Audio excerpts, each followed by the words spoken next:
Hello, I'm Shannon and welcome to The Filter. Ed Sheeran teases his comeback, Megan Thee Stallion is getting her own show, details on HarryStyles' new movie, and more are in today's episode, so let's get into it.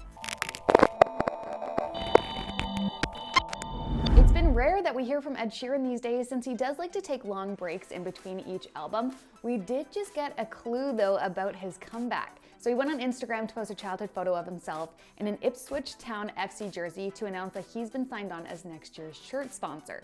The design that's going to be featured on the jerseys that they're going to wear when they play home games has a bunch of math symbols on it, which seems about right for Ed Sheeran since he likes to name his albums things like divide. He has a multiple sign as one, the plus sign, but these designs also include a minus and an equal symbol. So a lot of fans believe that this could be a sign of one or possibly even two new albums from the star. The design also says the word tour, which really just adds to the confusion. I have no doubt though that he did this in order to spark questions and get people talking and have those conversations before he then announces what is next for him. So Ed was actually spotted a few weeks ago shooting a new music video in London.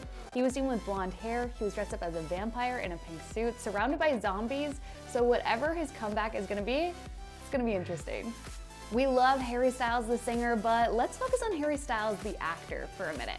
He wrapped up filming the movie Don't Worry Darling with Florence Pugh, which was directed by Olivia Wilde, and now he's already working on his next movie, which is called My Policeman. This is a movie that's based on a novel under the same name, and it stars Harry as a policeman with his wife Marion, who's going to be played by Emma Corrin. And Emma you might actually recognize as the woman who played Princess Diana in The Crown. So the story is all about how Harry's character starts a love affair with another man, but they have to hide it since it takes place in the 50s when being gay was still very much illegal. The movie is being shot right now, and there's no exact release date yet, but we're hoping that it's going to be coming out by the end of the year. Megan Thee Stallion is getting her very own reality series on Snapchat. The show is going to be called Off the Leash with Megan Thee Stallion, and it's going to be featuring her hanging out with a bunch of celebrity friends and their pets. And the show is going to be produced by Will Smith and Jada Pinkett's dad. And this is such a good idea because I honestly could just watch celebrities hang out with each other, so then if you add a bunch of dogs into the mix, it's going to be amazing.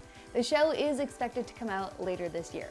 And speaking of Will Smith, he also announced that he's going to be putting together a 6-part unscripted docu-series on YouTube Originals that's called Best Shape of My Life. The series is going to document his whole health journey and him getting back into fitness after taking a break during the pandemic.